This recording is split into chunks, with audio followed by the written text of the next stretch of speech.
Hello guys, so as you know, I am up north in Salt Lake working on writing next year's end of level test.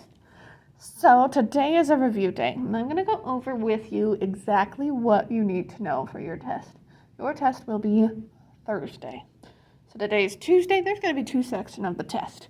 So what I want and what I need you to be doing right here, right now, is writing on a blank sheet of paper on the side of the room next to the pencil box. There are plenty of blank sheets of paper for you to borrow.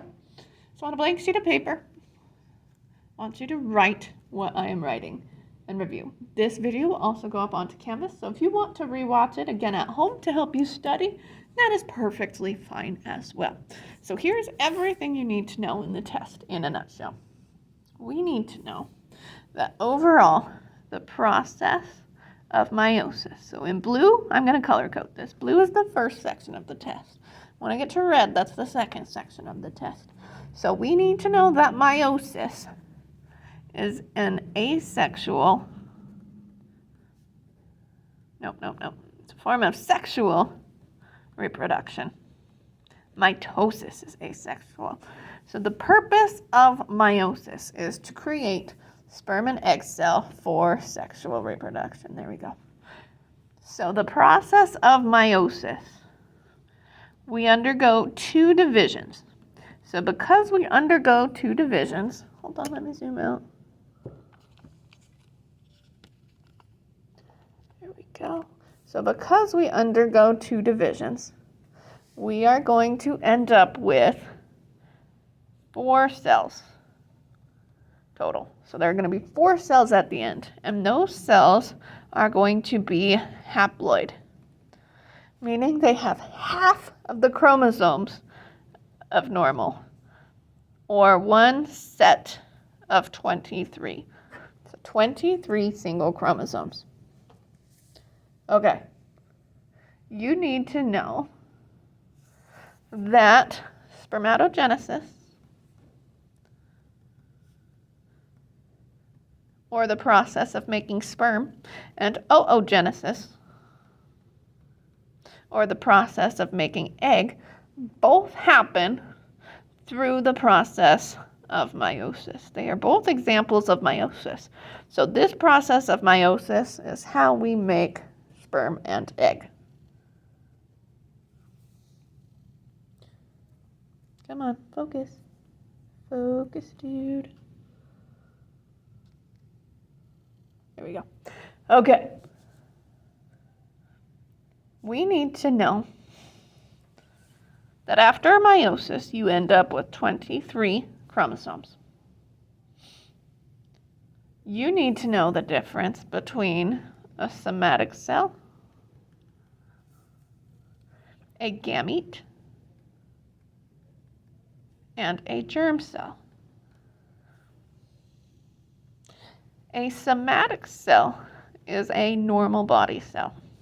So like your skin cells, your muscle cells, those are somatic cells. They are each going to have 46 chromosomes. Come on, focus. Focus. There we go. Our gametes are going to be our sex cells. These are going to be our sperm and egg. They're going to have 23 chromosomes each. Our germ cells are cells that are going to become sex cells.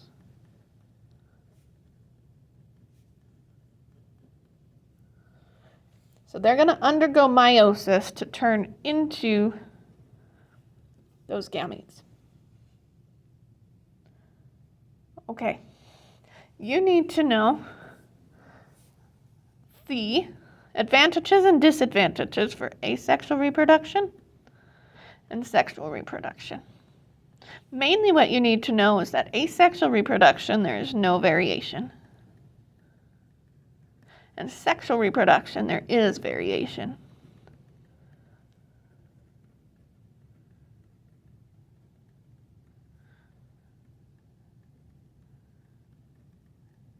Okay, that's the first page of your test right there. Just going to zoom out a little so you can see the whole thing. As well as possible. Okay.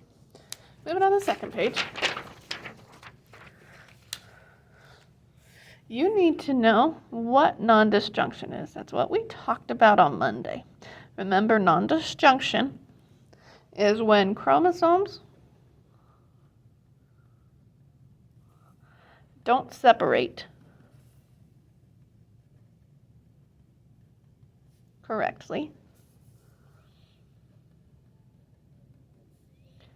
in meiosis. So what ends up happening is one cell has extra and one cell lost one. So this is the one on page 50. The very bottom of page 54 in your notebook is going to be a karyotype exactly like this question. So look at the karyotype at the bottom of page 54, and that's going to be exactly like this question. It's going to ask you which one shows non-disjunction. It's also going to have you write a claim evidence reasoning. So your claim is already going to be on there. Your claim is that whichever number you picked from the multiple choice shows non-disjunction. Your evidence and reasoning, you're telling me why. You will have that green claim evidence reasoning card on your test as well. So this is a short answer question here about non-disjunction. So make sure you pay close attention to that. So here I'm looking, as far as why, I'm looking for the number of chromosomes.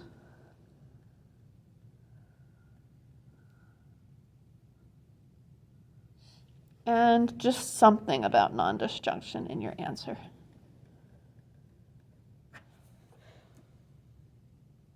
And again, just make sure it follows that claim evidence reasoning format.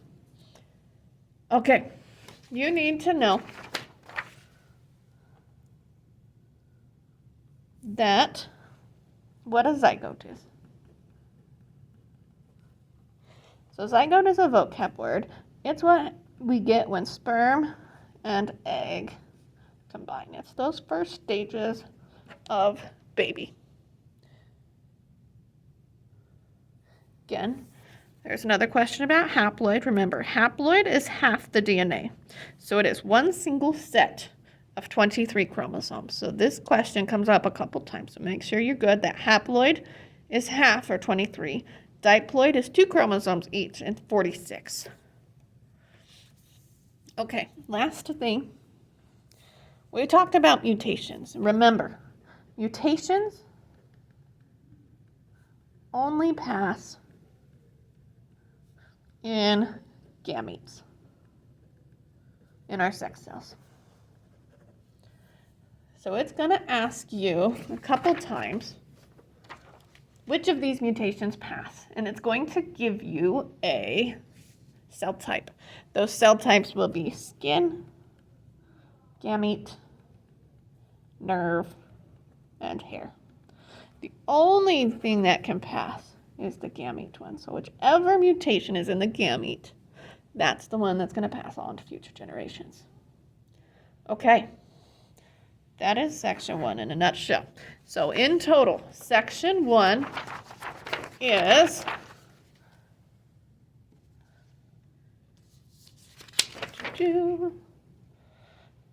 10 multiple choice questions, 1 short answer question, of 25 points total for section 1. Okay, so that's what it's going to look like. Hopefully you've been following along and taking notes. Or you can watch this video again when you get home to help you study the right stuff. So in the second half of this page, we're going to go to red. Red's the second half of our test. This section is about Mendel and his laws and his patterns. So this is about the lab we did and all those Punnett squares. You need to know that Gregor Mendel is the father of genetics. Hooray. you also need to know Mendel's 3 laws. So the first law is called, I think it's the principle actually, of dominance. What that means is that there's going to be one allele, that's a vocab word. Allele is just a variation of a trait. So like whether you can roll your tongue or not. That overpowers the other.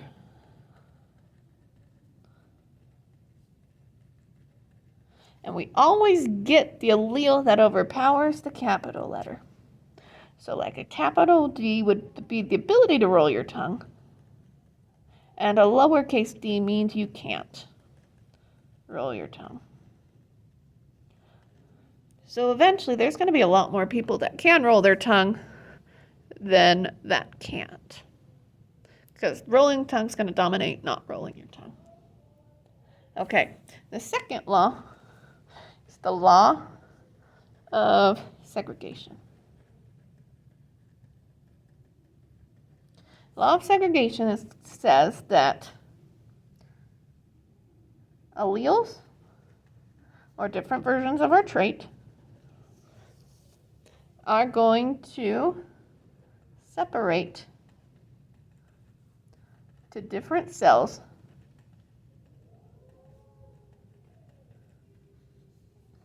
in meiosis.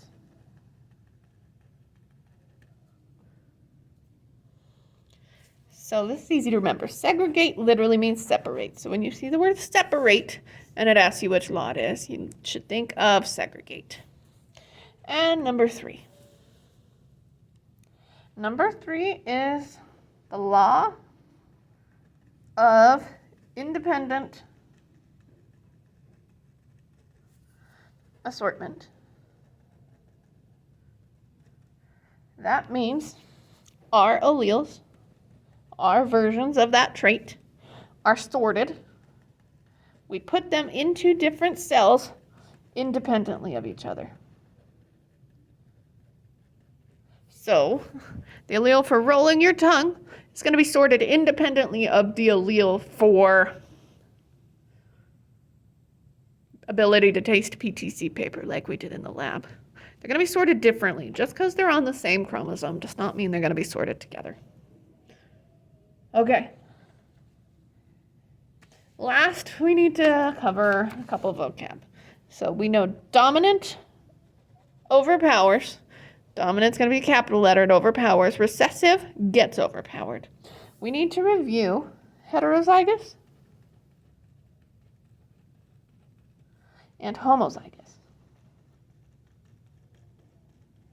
If someone is heterozygous, that means they have one of each allele. Hetero literally means different. So we have 2 different alleles. So if we're talking about that gene for rolling your tongue that we talked about earlier, there'll be a capital D and a lowercase d. You have one of each.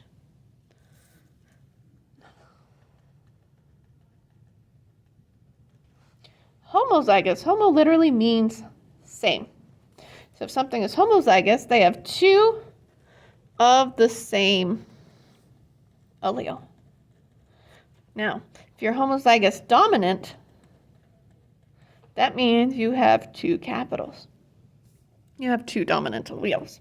If you're homozygous recessive, it means you have 2 lowercase recessive alleles.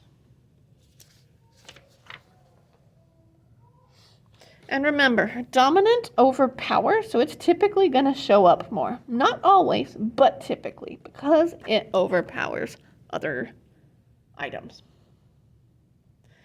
This idea that it shows up more, that's going to be your CER, a short answer question for this section. So for that CER, I'm looking for you to understand principle of dominance and that the dominant one shows up more. I'm going to give you a little look at this page because then I'm going to give you some Punnett square examples. Okay, we're going to another page now. So I'm going to do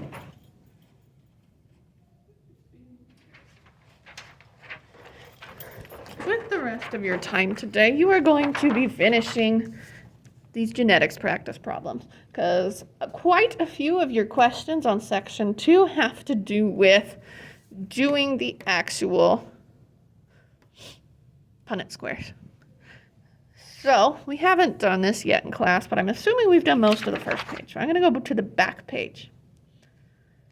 We're going to look at this last one, and we'll do this last one together. In Mendel's pea plant study, we find that pea plants that are yellow are dominant. Okay, I'm going to underline the important information because it'll help me keep track of it. And for pea plants, yellow is dominant, green is recessive, so I'm going to use a capital G. Yellow is dominant. We're going to get dominant yellow, a capital G. Well, green are recessive, so green, capital G, is yellow. And lowercase g is going to be green. Okay. We have two heterozygous yellow plants. Okay, so if we look here, heterozygous means I have one of each allele. So if it's heterozygous, that means I have mom with a capital G and a lowercase g, and dad with a capital G and a lowercase g. These are the parents, so they are the P generation. What should you expect to see in the offspring? Give ratios, genotype and phenotype. We should review genotype and phenotype as well quick. So genotype, here's how I remember it. Genotype, those are the genes. Those are the alleles or the letters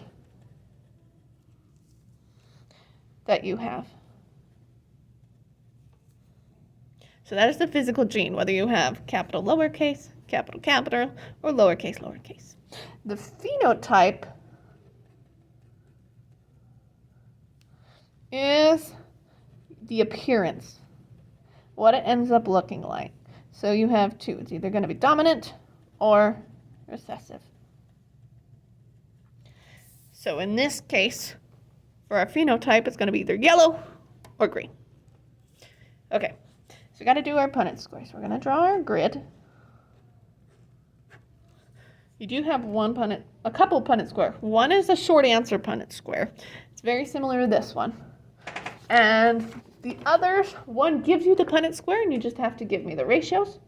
And the other, you should draw the Punnett square. It's another heterozygous one like this one, so you'd have to draw it and then give the ratios. But it's a multiple choice. So this is the only short answer Punnett square. Okay, so we have two heterozygous. I have big G, little g across the top, and big G, little g across the side. Each letter gets its own box. We're going to transfer the big and the big over. Big goes over, little goes down. Big goes down, little goes over, little, little. Okay, so remember, this big G goes down and fills both of these boxes. That's where that big G comes from. This big G goes over and gets that big G, that big G. This little g goes down and fills both of these two boxes. This little g goes over and fills both of these two boxes. That's how we got what we did. So now we need a genotype ratio and our phenotype ratio. So our genotype ratio, we have three genotypes. I have big G, I have big G, and I have little g. So I have one big G, two big G, little g's, and one little g. Now phenotype, I need to see how many are yellow versus how many are green. So if it has at least one big G, because big G is dominant, it's going to be yellow. So how many have at least one big G? We have 1, 2, 3. So our phenotype ratio is going to be 3 yellow for every 1 green. There's going to be 75% of your plants are going to be yellow, 25% of your plants are going to be green. Okay, so you have 3 questions that are Punnett square related. Only one of them is a short answer. I'm going to do one more with you just in case. I'm going to do 9 with you. And then you're going to have the rest of the time to finish this, and I'll tell you what else to do. In humans, being a muggle is dominant over having magical powers. So muggle is dominant. I'm going to use M for magic. So big M equals muggle. Little m equals magic. Okay. A wizard fell in love with a muggle woman. So we know wizard has magic. Because he has magic, and magic is recessive, Dad, who's in the P generation, he's the dad, has to have little m, because he has magic. And the only way to have magic is to have 2 recessive. If we have a big M, that's going to overpower magic, and it's going to be a no-go for us. They had 5 children. 3 were magical, 2 were muggle. So we know Mom at this point has at least a big M. Because Mom was able to have kids that were magical, we know she has to have a little m. She would not be able to have magical babies if they weren't double little m. The only place they can get a double little m is if Mom has one as well. Okay, so we have our parents. Let's draw our square. Big M, little m, little m, little m. So these 2 are going to go over, and these 2 are going to come down. So we have big M, little m, big M, little m, little m, little m, and little m, little m. What are the generations? What are the ratios of the F1 generation? So F1 generation, remember, is the first set of kids. So that's that generation in the box right there. So our ratios, we have genotype and phenotype. Now, if we look at our box, we have 2 different genotypes here instead of the 3 that we normally have. We have capital M, and we have little m, little m. So we have 2 capital littles and 2 little littles. So it's 50-50. Phenotype, we have muggle to magic. So magic, we need 2 littles. Muggle, they have to have at least 1 big. So how many have at least 1 big? We have 1, 2. So 2 are going to be muggle, which leaves the other 2 who have 2 littles as magical. So let's look. What is the probability of having another magical child? Well, it's 2 to 2, which is 50%. Okay, so here's what I need you to do now. So today the plan, step 1, is watch this video and take notes. I'm trusting that you did that because you are all fantastic kids and you all want to do well on this test just as much as I want you to do well on this test because I care about you. So I know for a fact you did that. Step 2, you're going to finish your genetics practice problems.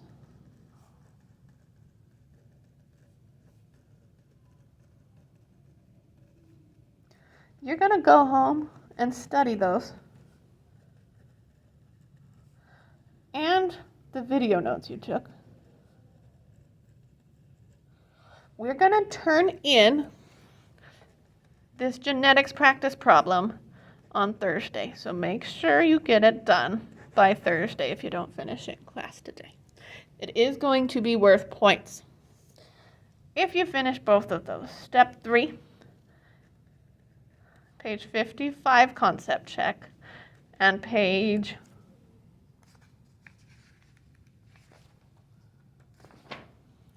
62, 1 through 9, concept check.